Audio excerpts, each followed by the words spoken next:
மழை பெஞ்சிட்டு இருக்கு, ஒன்றுமே பண்ண முடியலை. தண்ணி வீட்டுக்குள்ள ஃபுல்லாக தண்ணி வந்துருச்சு, எதுவும் பண்ண முடியாமல் இருக்கிற சூழ்நிலை இருக்கு. சமைக்க முடியல, சாப்பிட முடியல, எதுவுமே பண்ண முடியல, தூங்க முடியல, ராத்திரி பூரா தூக்கம் இல்லை.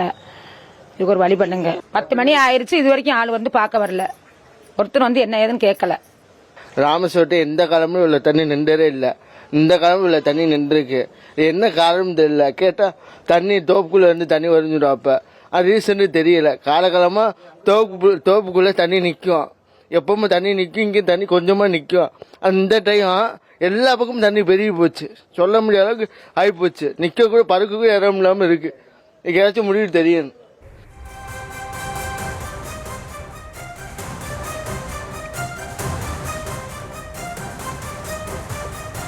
தொடர்ந்து டிட்வா புயலின் எதிரொலியால் ராமநாதபுரம் மாவட்டம் ராமேஸ்வரத்தில் கனமழையானது கொட்டி தீர்த்தது.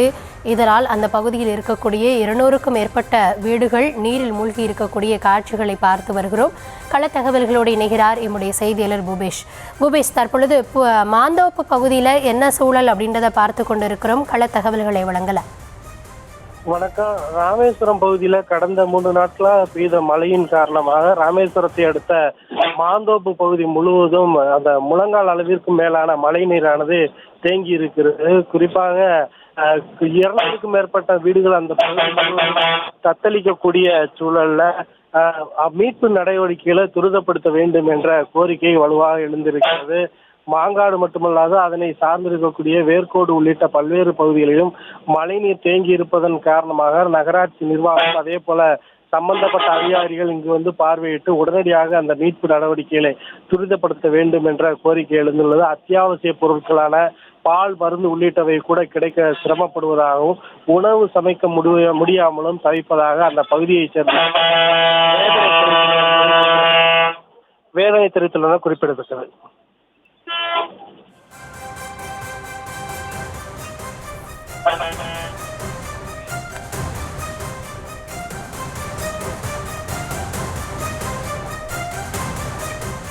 உங்களுடைய விவரங்களுக்கு நன்றி பூபேஷ். பாதிக்கப்பட்ட மக்கள் என்ன சொல்கிறார்கள் பார்க்கலாம்.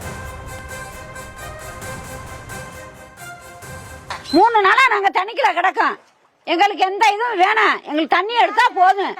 முடியாத கிளவி வீடுக்குள்ள கிடக்கு, பச்சை பிள்ளைய வச்சுக்கிட்டே ஒன்னும் வெளியேற முடியல. என்னமும் வாங்க சாப்பாடு கூட வாங்க வழி இல்ல. எங்களுக்கு தண்ணியை வெளியேற்றி கொடுங்க, பட்னி பசியமா நாங்க கிடக்கோம். வீடு ஊரா தண்ணி, படுக்க இடம்ல, இருக்க இடம்ல, சோறு வச்ச வழி இல்ல. இந்த முடியாத மனுஷிய வச்சுக்கிட்டு உட்காந்துக்கிட்டு இருக்கேன். யாரும் வந்து கவுன்சிலா யாரும் வந்து பார்க்கல எங்க ஏரியாவுக்குள்ள. இடுப்பு அளவுக்கு தண்ணி இருக்கு, குழந்தையில வச்சுக்கிட்டு எதுவுமே செய்ய முடியல. வயசானவங்க முடியாதவங்க எல்லாரையும் வச்சுக்கிட்டு சிரமப்படுறோம். நல்லபடியா அந்த தண்ணியை மட்டும் வெளியேற்றி கொடுத்துருங்க. சாப்பாடு தண்ணிக்குள்ள தத்தளிச்சுட்டு கிடக்க, ஏதோ இருக்கிறத வச்சு திண்டுக்கிட்டு கிடக்கும், பட்னி பசிமா.